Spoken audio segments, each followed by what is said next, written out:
Uma bênção divina para o seu dia e para a sua semana. Olá! Hoje a nossa conversa vai mergulhar num material que, olha, propõe um desafio.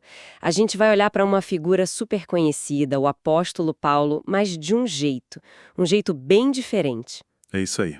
Nossa base aqui são trechos do livro Pneumatologia, do Gutierre de Siqueira, e a missão é tentar enxergar um lado do Paulo que a gente quase esquece. Uhum. Porque a gente está muito acostumada com o Paulo teólogo, né? O cara das cartas, da doutrina toda organizada. O intelectual. Exato, mas o que a gente vai explorar hoje é o Paulo místico. Um homem cuja mente brilhante, na verdade, foi forjada em experiências espirituais muito, muito intensas. E esse, para mim, é o ponto de partida que muda tudo. O livro argumenta que essa separação que a gente faz hoje, sabe, entre o intelectual e o espiritual, a teoria e a prática, isso simplesmente não existia na cabeça de Paulo. Não tinha essa caixinha. Nenhuma. A teologia dele não foi escrita, tipo, numa torre de marfim. Pelo contrário, ela nasce diretamente do que ele viveu. Principalmente daquela experiência radical no caminho de Damasco e, claro, da relação dele com o Espírito Santo. Ele escreveu sobre o que queimava dentro dele. Ok. Vamos analisar isto então. O livro já começa assim, quebrando a porta. Ele afirma que Paulo foi, sim, o primeiro grande teólogo cristão. O que todo mundo concorda. Sim, o cara que organizou as ideias da nova fé. Até aí, tudo bem, mas logo em seguida vem a frase de impacto. Paulo também foi o maior místico da história cristã. Pesa, né? Peraí, maior místico?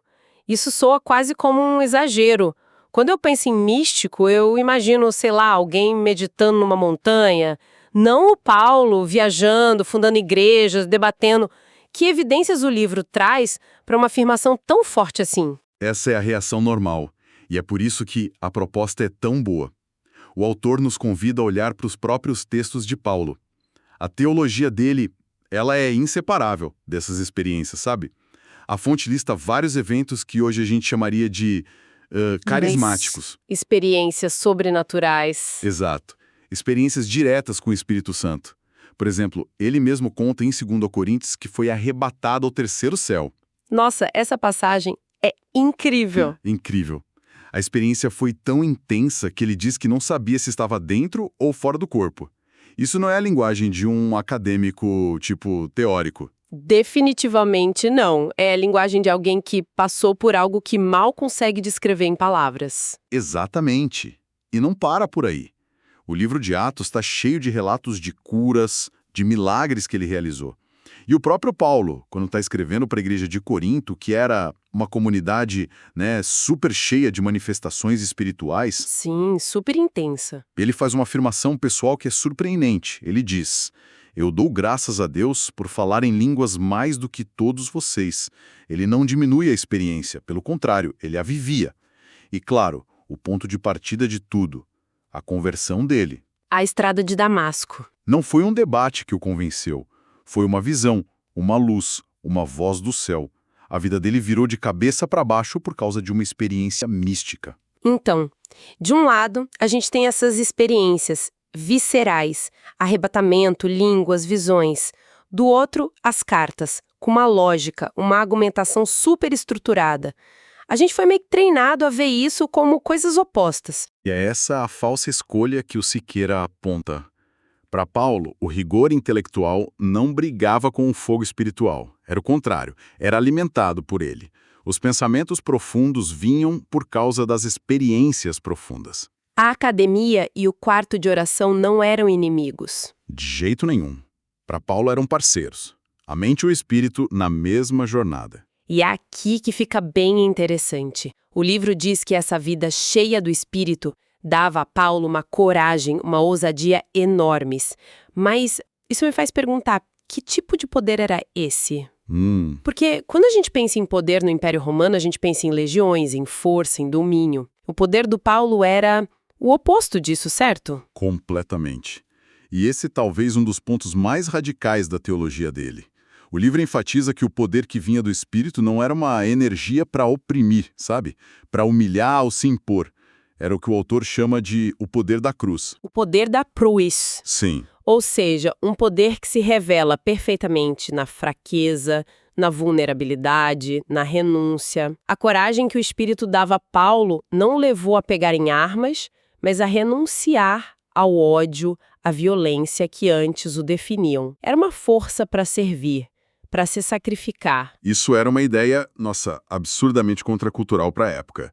Viver numa sociedade que valorizava a honra e a dominação e chegar pregando um poder que se encontra na fraqueza. Era uma inversão total de valores. E tem uma passagem que o livro usa que, para mim, resume tudo de um jeito genial. Está em 2 Coríntios 4:7. Paulo escreve: "Mas temos esse tesouro em vasos de barro", Amo essa imagem. para mostrar que este poder, que a tudo excede, provém de Deus e não de nós. A imagem é muito forte. Nós somos o vaso de barro, algo comum, frágil, que pode quebrar. Mas o tesouro dentro, o poder, não é nosso, é de Deus. A nossa fraqueza não anula o poder divino. Pelo contrário, ela vira o palco perfeito para ele se manifestar. Fica claro que a força não vem da gente. E essa ideia de que pessoas comuns, frágeis, podem ser o canal para um poder divino, parece a base para como ele via a igreja, a comunidade. Não era sobre alguns super-heróis da fé, mas sobre cada um, né? Exatamente. O que nos leva direto para a questão dos dons espirituais. Isso. A partir dessa lógica do poder na fraqueza, os dons ganham um novo sentido. O livro deixa muito claro que, para Paulo, eles não eram medalhas para a gente exibir. Não eram um fim em si mesmos. Eram ferramentas. Ferramentas, gostei disso. Um kit de ferramentas divino. Perfeito. Ferramentas que o Espírito distribuía para a comunidade cumprir a missão dela. E essa missão era dupla: para fora, anunciar o Evangelho, e para dentro, cuidar uns dos outros, amadurecer na fé, o discipulado. Ou seja, os dons não eram para focar no eu, mas no nós e no eles. Exato. O Siqueira define os dons como habilidades impulsionadas pelo agir do Espírito Santo. A ideia não era pregar um evangelho dos dons, mas usar os dons para pregar o evangelho de Cristo, com mais eficácia, com mais amor. Isso muda o foco, tira do indivíduo e coloca na comunidade e na missão. E isso moldou completamente a ideia dele sobre o que a igreja deveria ser, então? Você tocou no ponto central. O livro conecta isso ao que os teólogos chamam de eclesiologia de Paulo, sua doutrina sobre a igreja.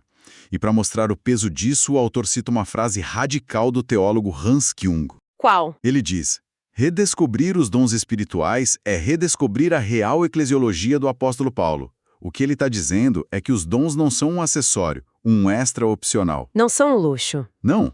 Eles são parte do DNA da igreja, tão essenciais quanto a ceia ou o batismo. Uma igreja sem os dons em ação, na visão paulina, seria uma igreja incompleta. Então, o que tudo isso significa no dia a dia? Se cada pessoa é um vaso de barro com um dom para servir, como é que isso funciona na prática, sem virar um caos? A beleza está na simplicidade disso. O livro argumenta que o discipulado só vira algo dinâmico de verdade quando cada membro da comunidade entende que pode e deve servir. Sem precisar de cargo, de título. Ou de um microfone na mão. Exatamente. E aí a gente entra nos exemplos práticos que o autor lista, os tais dons de serviço, que são na maioria das vezes invisíveis. E que exemplos são esses? São as coisas que fazem a comunidade funcionar, mas que ninguém aplaude, sabe? Preparar a comida de um retiro, limpar o salão depois do culto, ajudar a organizar as finanças da igreja. O trabalho de formiguinha. O trabalho de formiguinha, dar aula para as crianças, liderar um pequeno grupo na sua casa, montar cestas básicas. O livro até cita Tito 2, onde Paulo diz que as mulheres mais velhas devem ensinar as mais novas. Isso é um dom de mentoria, de auxílio, que fortalece tudo por dentro. A mensagem é muito poderosa. Ser usado por Deus não depende apenas do microfone. E eu imagino que, para quem faz esses serviços invisíveis, às vezes pode bater um desânimo. A sensação de que ninguém vê, ninguém valoriza. Com certeza. Mas a análise do Siqueira nos lembra que, embora invisíveis aos nossos olhos, esses atos são o centro da atenção de Deus. Ele cita passagens como Colossenses 3, que diz que é do Senhor que a gente vai receber a recompensa da herança. E Apocalipse 22, onde o próprio Cristo diz: "A minha recompensa está comigo, e eu retribuirei a cada um de acordo com o que fez." Existe uma promessa de que nenhum ato de serviço, por menor que pareça, é em vão. Chegando ao final da nossa análise, o livro nos entrega uma última ideia que eu achei, nossa, fascinante. A visão de Paulo sobre o culto. Para ele não era só um monte de gente cantando, era algo cósmico. É uma perspectiva incrível, né? O autor explica que essa ideia tem raízes no pensamento judaico da época. Havia a crença de que o culto aqui na Terra era um eco, um reflexo do culto que acontece o tempo todo nos céus, diante de Deus. Então, no momento da adoração, o visível e o invisível se encontram. Exatamente. A fronteira entre céu e terra fica mais fina. E como isso aparece nos textos de Paulo? Porque parece algo tão abstrato. Ele traz isso para a prática. Os detalhes que a fonte apontam são surpreendentes. Em 1 Coríntios 11, por exemplo, Paulo diz que as mulheres deveriam usar um véu por causa dos anjos. É verdade. Independentemente da interpretação cultural disso, o fato é que ele assume como normal que os anjos estão ali, presentes no culto. Uau! Anjos participando do culto? Isso muda completamente a atmosfera do lugar. Muda tudo. E ele vai além. Em 1 Coríntios 13, ao falar sobre o amor, ele menciona a possibilidade de se falar a língua dos anjos. Isso sugere que a experiência de falar em línguas para ele poderia ser uma conexão direta com essa dimensão celestial. Nossa! O que isso faz é transformar a nossa percepção do culto. Não é mais uma reunião só de seres humanos para seres humanos. Vira uma assembleia conjunta, um encontro de gente e de seres celestiais, todos juntos para louvar a Deus. Que imagem poderosa! Fazendo um resumo, então, o que essa análise dos escritos de Paulo nos mostra é um cristianismo vibrante, onde a experiência com o Espírito Santo não é só uma doutrina no papel, mas uma realidade que capacita cada pessoa a servir. De formas visíveis e invisíveis. Exatamente. Das mais espetaculares às mais discretas. É uma visão de igreja muito mais orgânica, participativa e, no fundo, muito mais poderosa. E para encerrar, fica aqui uma provocação para a gente continuar pensando, algo que o próprio material inspira. A fonte nos lembra que Paulo não via os dons como algo que simplesmente acontece. Ele ensinava que eles deveriam ser buscados, desejados, pedidos em oração. Isso levanta uma questão muito prática para hoje.